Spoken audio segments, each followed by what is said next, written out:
हम देखते हैं कि सिंध में जब कोई बच्चा गटर में गिर के मरता है बड़ा शोर मचता है। पंजाब में जब ऐसा होता है तो इतना शोर नहीं मचता। पहले बोला जाता है फेक न्यूज़, फिर उसके शौहर को पुलिस टॉर्चर करती है कि एतराफ़ करो, एडमिट करो कि तुमने मर्डर किया, तुमने धक्का दिया गटर में। और इवन दो कि मरीम नवाज साहिबा ने एक्शन लिया, अच्छा एक्शन लिया, वी अप्रिशिएट इट, लेकिन ये जो दूसरी चीज़ें, दूसरे एंगल्स हैं इस खबर के, वो बड़े अफसोसनाक हैं।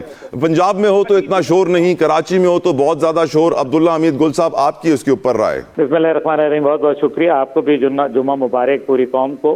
देखें, जहाँ तक ताल्लुक है ये अफसोसनाक वाक़े का, ये रोज़ाना का मामूल बन गया है। असल बात यह है कि चाहे वो सानिया गोल प्लाजा हो, वो बल्दिया टाउन फैक्ट्री का मामला हो, या फिर वो लाहौर के अंदर ये खातून का जो है जहाँ बहाक होना हो, ये तमाम वाक़यात एक बात के ऊपर बड़ा वाज़ेह इंडिकेट कर रहे हैं, और वो ये है कि इस मुल्क में कानून जो है वो सिर्फ गरीबों के लिए है, अमीरों के लिए सब जो है मौजें ही मौजें हैं, सत्ता ही खैरा हैं उनके लिए। दूसरी बात यह है कि अब आप देख लीजिए कि इससे पहले अगर आपको याद होगा, साहिवाल के अंदर एक वाक़या हुआ था जिसमें दो छोटे छोटे बच्चों, एक बेटा और एक बेटी के सामने उसके वालिदैन को, उसके जो चाचे थे उनको गोलियां मार के जो है मार दिया गया। शुरू में वो पुलिस वाले मुअत्तल हुए, बाद में वो उसी ड्यूटी के ऊपर बहाल हो गए। अब आप मुझे बताएं कि कौन था जिम्मेदार? सर, तीफी बट वाला वाक़या बड़ा मशहूर था, दुबई से गिरफ्तार करके लाए थे उसे। जी जी, उसके बाद मैं वही उसी के ऊपर आ रहा था। उसके बाद जो है वो तीफी बट वाला वाक़या आपके सामने है कि उसको जो है वो मार दिया गया, उसके भाई जो है। और इस तरह अब पुलिस जो है वो उसके ऊपर दबाव डाल रही है कि अभी उसका तो बयान भी आ गया, वो शौहर भी मंजर आम पर आ गया।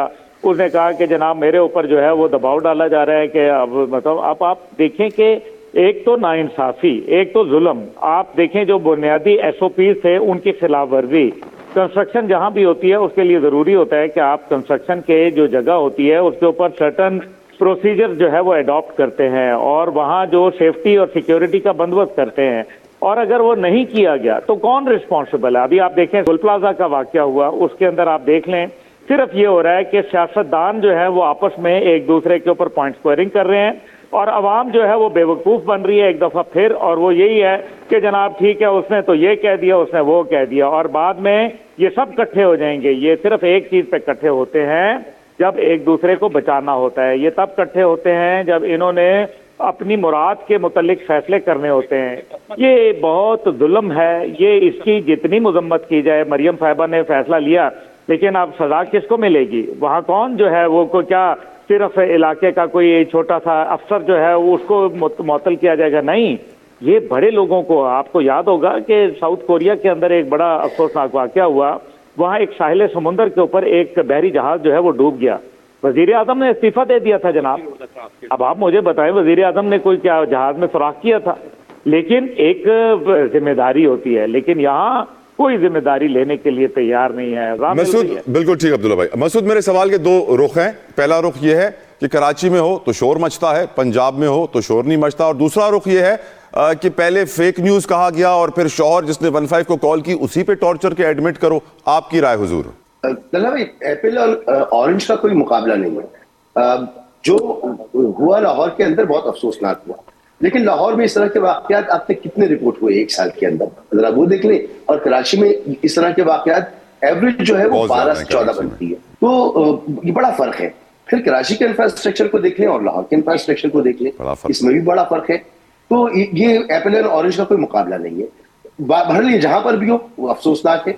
लाहौर में हुआ, उसके बाद हमने देखा जो दूसरा रुख है उस पर आता हूँ, लेकिन उसके बाद हमने क्या देखा? हमने पूरी मशीनरी को हरकत में आते हुए देखा, हमने रेस्क्यू के लोगों को नालों में उतरते देखा। ये तो नहीं हुआ कि यहाँ बच्चा गटर में गिर गया और रेस्क्यू वालों को पता ही नहीं कि नाले जाते कहाँ पर है, और वो फिर किसी बच्चे को कहीं 3 किलोमीटर दूर वो लाश मिली, और वो लाश पर पुलिस ने उससे छीनी और कहा कि हमने उसको रेस्क्यू करने की कोशिश की या हमने बरामद की वो लाश। तो इस तरह कभी तो सिलसिला नहीं था ना। चले वहां पर वाकया हुआ तो कुछ लोग मुअत्तल तो हुए, फिर इसको जिस तरह से मिस हैंडल किया गया, जैसे अभी अजहर भाई कह रहे थे ना पिछले सेशन में, तो अजहर भाई आपको सलाम, अब्दुल्ला भाई आपको भी सलाम।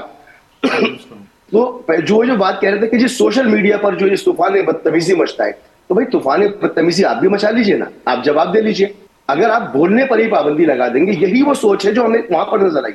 यानी उज़्मा बुखारी साहिबा जो है वो कह रही है कि क्यों बोला उसने, पुलिस कह रही है क्यों कहा कि उसके साथ हादसा हुआ है, इसी के ऊपर डाल देते हैं। तो ये जो जबर है ना, इंतजामिया का जबर है, अपनी रेपुटेशन को बचाने का खौफ जो है, ये हमसे गलती हो ही नहीं सकती। हम बिल्कुल परफेक्ट जा रहे हैं। ये जो एक खप्त इनके ऊपर सवार है ना, ये इसको हामिद मीर साहब कहते हैं ना, खप्ते अजमत का शिकार हैं ये लोग।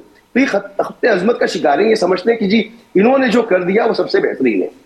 तो इससे बाहर निकलने की जरूरत है। वो ऊपर से लेकर नीचे तक यही माहौल है कि इमरान खान के बारे में कोई बात ना करे, परफॉर्मेंस के बारे में कोई बात ना करे, जो बात करेगा उसको डंडे पड़ेंगे, उसको जेल में डाल दिया जाएगा।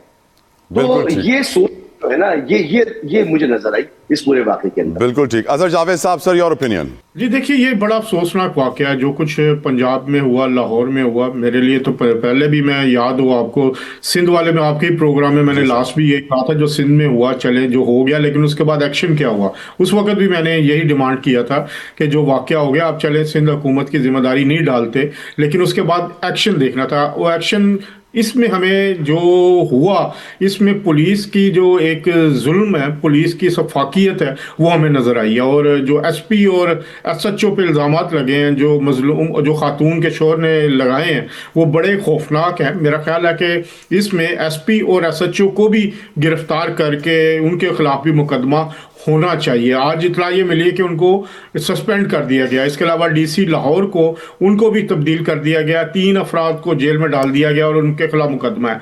लेकिन तला भाई, इस तरह के वाकयात के बाद क्या दोबारा ये वाकया नहीं होगा, ये हमें सोचना है। हमें इस वाकये को मिसाल बनाना होगा। इसमें जो मुलविस लोग हैं उनकी सिर्फ गिरफ्तारियां काफ़ी नहीं है, गवर्नमेंट को, प्रोसिक्यूशन को ये यकीनी बनाना होगा कि ये लोग चंद महीने के बाद, चंद हफ्तों के बाद जमानत पर रिहा ना हो, इनको जो है वो सज़ा मिले। इस वक्त पंजाब में कोई, जैसे अभी मसूद साहब भी कह रहे थे कि एप्पल और ऑरेंज का कोई मुकाबला नहीं, बहुत काम हो रहा है, लोग कर रहे हैं, पंजाब हुकूमत लगी हुई है। लेकिन फिर वही बात आती है कि जो बेसिक रवैये हैं आप, वो क्या तब्दील हुए हैं। बाकी जो बात अभी मसूद भाई ने कही, मैंने सोशल मीडिया पे आम आदमी के बात बोलने पर की बात नहीं की। मैं ये सिर्फ कह रहा हूँ जो पाकिस्तान से बाहर लोग बैठे हुए हैं, जो अपनी जो एक जारहाना लैंग्वेज से इदारों के खिलाफ, हुकूमत के खिलाफ, शख्सियात के खिलाफ जितनी गालियां वो देते हैं आम किसी भी शख्स को। मसूद भाई, अगर आज कोई इमरान खान के या तहरीक इंसाफ के हवाले से कोई ट्वीट करता है सोशल मीडिया पे, बात जितनी गालियां पड़ती हैं तहरीक इंसाफ के लोगों की तरफ से, आप मेरी टाइमलाइन देख लें जाके, किसी और की टाइमलाइन देख लें। सर, आपके गुनाह माफ हो रहे हैं सर, आपके तो गुनाह माफ हो रहे हैं सर, आसानियां हो रही हैं आपके लिए। मैं ये बात सिर्फ ये कर रहा हूँ, रवैयों की बात कर रहा हूँ। रवैये सोशल मीडिया पे सबके एक ही तरह के। बिल्कुल ठीक, बिल्कुल ठीक। अलाउ मी, नईम साहब वेट कर रहे हैं। वो उसको खुद कौम रिजेक्ट कर देगी। बिल्कुल ठीक मसूद। नईम कुरैशी साहब,